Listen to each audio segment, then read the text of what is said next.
Hello students, my self Prashant Singh Parmar. ये मेरा permutation combination का पार्ट 3 है। इससे पहले मेरे 2 वीडियोस आपने देखे थे। अगर आपने मेरे पहले के 2 वीडियो नहीं देखे तो प्लीज़ प्लीज़ प्लीज़ इस वीडियो को देखने से पहले के मेरे 2 वीडियो देखो तो आपका चैन बन जाएगी।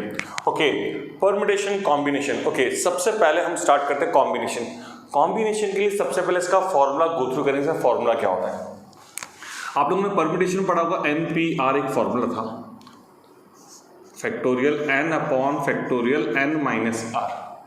ठीक है, ऐसे ही कॉम्बिनेशन में फॉर्मूला होता है NCR का, factorial n upon factorial n minus r into factorial r। ये फैक्टोरियल r एक्स्ट्रा और लग जाता है जब हम कॉम्बिनेशन की बात करते हैं। इसका एग्जांपल लेते हैं स्टूडेंट्स हम लोग।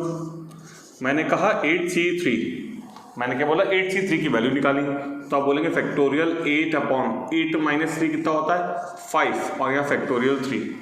सिंप्लीफाई करें स्टूडेंट्स को तो 8 इंटू 7 इंटू 6 अपॉन फैक्टोरियल 5 तक, फैक्टोरियल 5 और नीचे 3 इंटू 2 इंटू 1, 5 से 5 कैंसिल, 3 2 से 6 कैंसिल, तो कितना हो गया वैल्यू आपकी 56। इसकी वैल्यू कितनी होगी आपकी 56।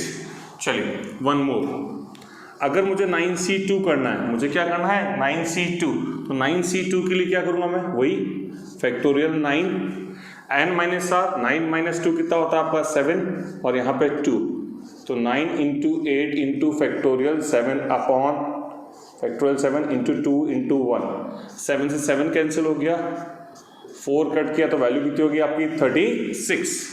ये चीज़ क्लियर है स्टूडेंट्स?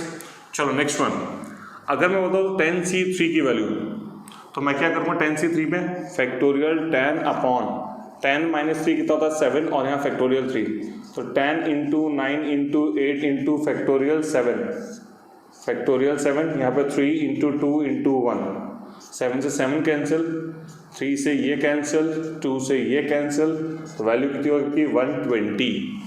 ये चीज़ क्लियर है क्या स्टूडेंट्स? होप स्टूडेंट आप लोगों ने कॉपी कर लिया होगा उसको। मैं इसको रब कर देता हूँ। चलिए स्टूडेंट्स, थोड़ा सा हम लोग और आगे चलते हैं स्टूडेंट्स। कुछ और प्रैक्टिस में आपकी कराता हूँ। लाइक आपका 11C3 सॉल्व करना है। चलिए इसकी थोड़ी सी शॉर्ट ट्रिक, आप 11 को 3 टाइम्स ओपन करो, 11 इंटू 10 इंटू 9, और इसको 3 को भी 3 टाइम्स ओपन करो रिवर्स में, 3 इंटू 2 इंटू 1, तो कट करेंगे 3, कट करेंगे 5, तो इसको मल्टीप्लाई करेंगे तो 165। और एग्जांपल्स देखते हैं स्टूडेंट्स। मैंने कहा 7C2, क्या लिखा 7C2, इसको डायरेक्ट अप्रोच कैसे करेंगे, 7 को 2 टाइम्स ओपन करो, तो 7 इंटू 6, नीचे 2 इंटू 1, तो आंसर हो गया आपका 21। कर सकते हैं क्या स्टूडेंट? चलिए ग्रेट। तो ये शायद मेरे ख्याल से आपको समझ में आया होगा। स्टूडेंट्स अगर आपको चीज़ लग रही है तो पॉज कर लिया करो बीच बीच में, आप प्रैक्टिस कर पाओ जिससे आराम से।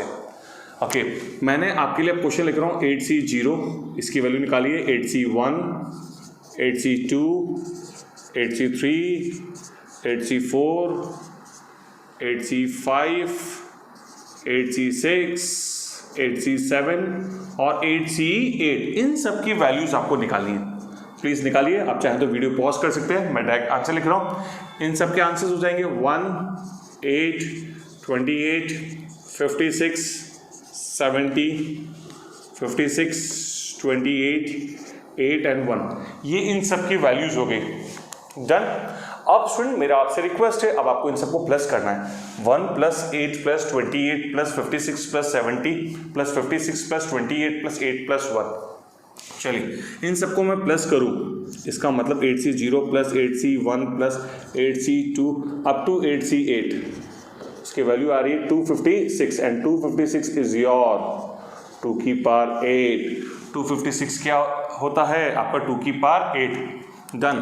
आप यहाँ नोटिस करो, इसको हम लेटर ऑन क्लास में डिस्कस करेंगे। ये वैल्यू सेम आ रही है ना, ये भी आपने नोटिस किया होगा। लेटर ऑन क्लास में मैं इसको डिस्कस करूँगा ये वैल्यू सेम क्यों आती है। अभी तो हम सिर्फ बात करते हैं फॉर्मूले की। चलिए यहाँ तक क्लियर है स्टूडेंट सबको? मैं इसको रब करते हुए आगे बढ़ रहा हूँ।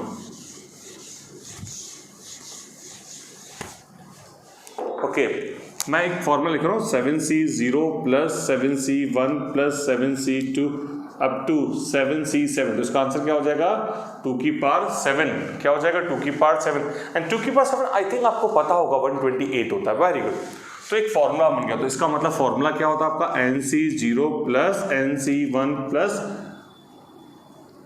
NC2 अप टू NCN, तो इसका आंसर होता है 2 की पावर n। इसका आंसर क्या होता है 2 की पावर n। प्लीज कॉपी कर लो स्टूडेंट्स को। ये आपका फॉर्मूला रेडी हो गया, ये चीज क्लियर है क्या? चलो ये हमने सिर्फ वैल्यूज निकालना सीखा है। चलिए अब हम बात करते हैं परम्यूटेशन एंड कॉम्बिनेशन में डिफरेंसेस क्या होता है। आपने मेरे जो पहले के 2 सेशन देखे हैं उसमें परम्यूटेशन का मीनिंग क्या होता है। परम्यूटेशन का मतलब होता है किसी भी चीज को अरेंज करना। परम्यूटेशन का मतलब होता है किसी भी चीज को अरेंज करना। एंड कॉम्बिनेशन का जो मतलब होता है किसी भी चीज को सेलेक्ट करना, या अरेंज करना है या सेलेक्ट करना है। मैं एक एग्जांपल देता हूँ। 10 स्टूडेंट्स है, 10 स्टूडेंट्स, उनमें से मुझे 3 स्टूडेंट्स को प्राइज देना है।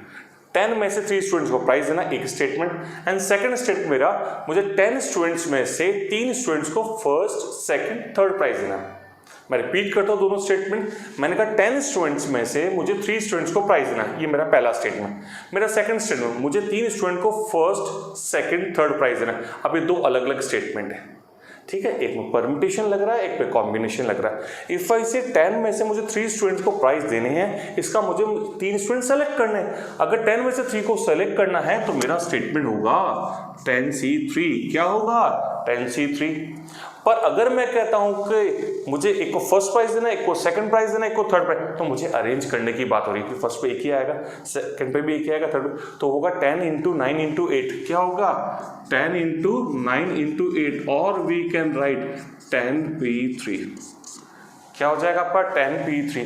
आप इन दोनों में से कुछ भी कर सकते हैं। ये चीज क्लियर है क्या स्टूडेंट्स? यस स्टूडेंट्स, चलिए ये चीज क्लियर है क्या स्टूडेंट?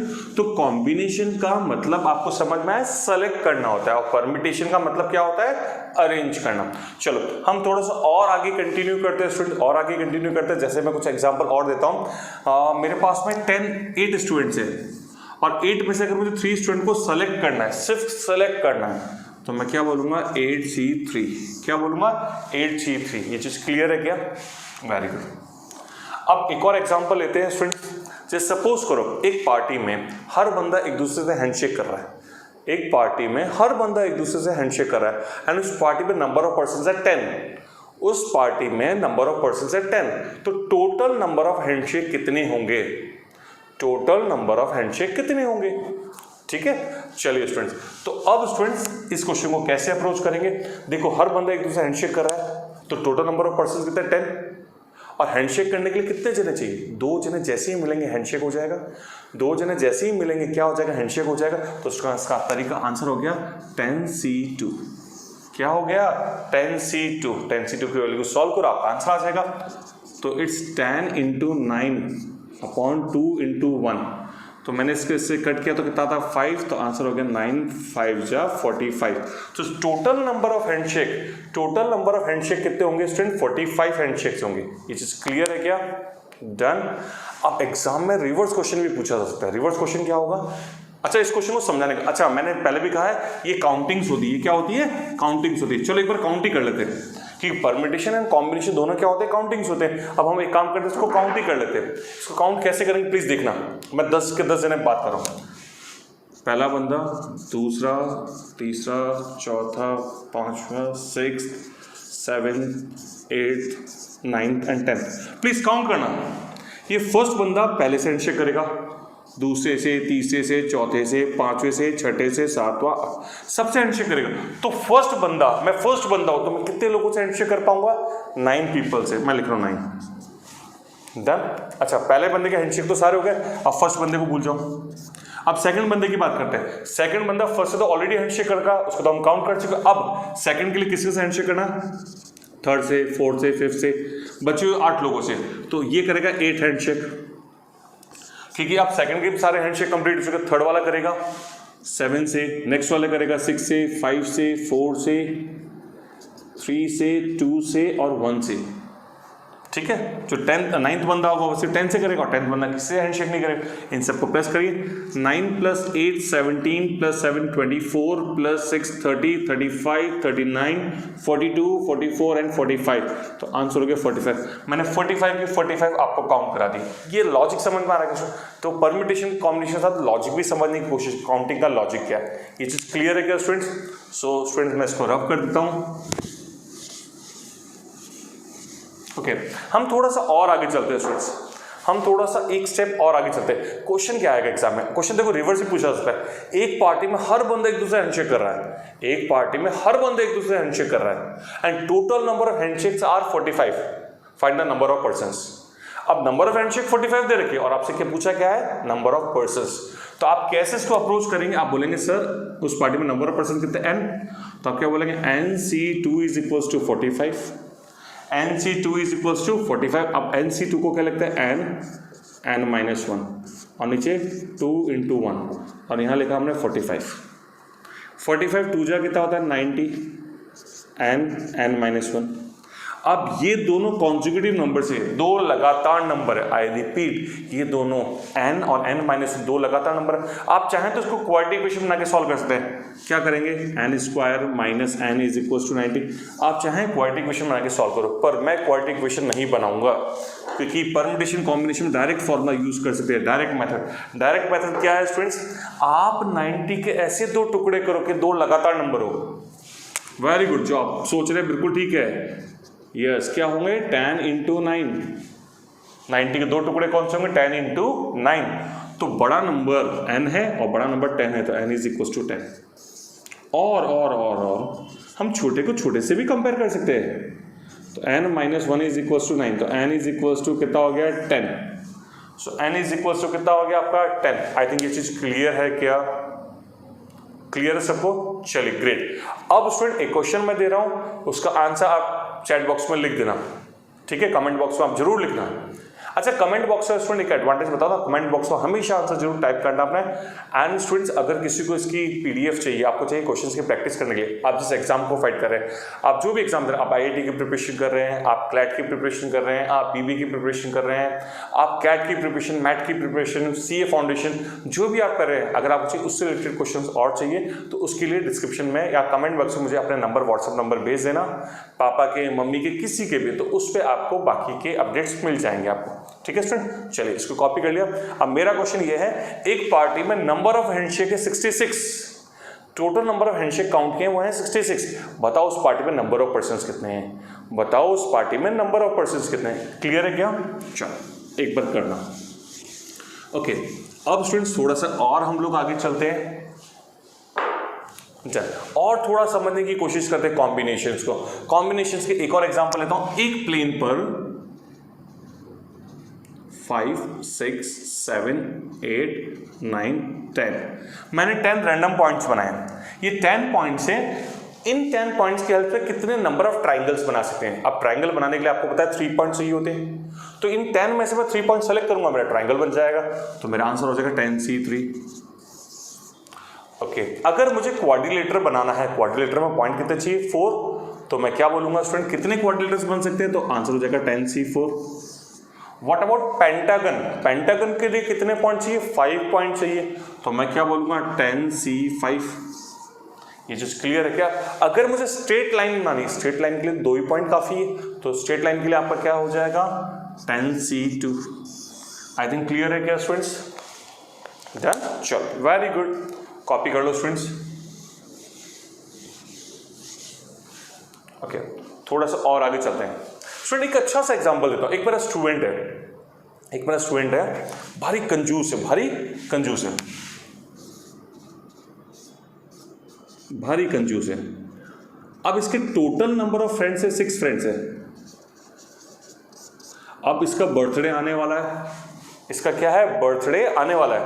अब इसका बर्थडे आने वाला है, तो उससे सोचा इसको इनवाइट करना है, इसको बर्थडे पार्टी देनी भी है, सोचा इसने बर्थडे पार्टी देने के लिए, तो उसको इनवाइट करना है। तो कितने टाइप से अपने फ्रेंड्स को ये इनवाइट कर सकता है, कितने टाइप से अपने फ्रेंड्स को क्या कर सकता है, इनवाइट कर सकता है। अब इसके 6 फ्रेंड्स हैं, ये 6 को बुला सकता है, ये 5 को बुला सकता है, ये 4 को बुला सकता है, ये 3 को बुला सकता है, 2 को बुला सकता है, 1 को बुला सकता है, ठीक है? इसको इनविटेशन ही माना जाएगा। हाँ, ये किसी को नहीं बुलाया तो उसको इनविटेशन ही माना जाएगा। तो इनविटेशन के लिए एटलीस्ट 1, 2, 3, 4, 5, 6 किसी को बुला सकता है। तो अगर इसको एक को इनविटेशन देना इन 6 में से, तो हम क्या बोलेंगे 6C1।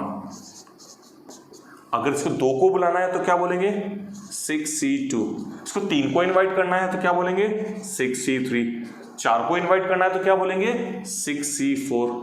5 के लिए 6C5 एंड 6 के लिए 66। ये चीज क्लियर है क्या? चलो इन सब का सम कितना होगा स्टूडेंट? फॉर्मूला पढ़ा था, क्या फॉर्मूला पढ़ा था? NC0 plus NC1 plus NC2 up to NCN पढ़ा था ना, तो उसका 2 की पावर n था ना। तो यहाँ कितना होगा?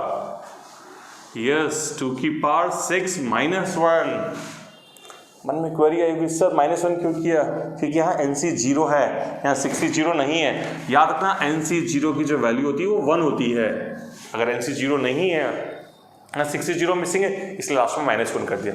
तो 2 की पावर 6 इज योर 64 माइनस 1, तो आंसर इज योर 63। आंसर कितना हो जाएगा स्टूडेंट आपका? 63। ये चीज क्लियर है क्या? ओके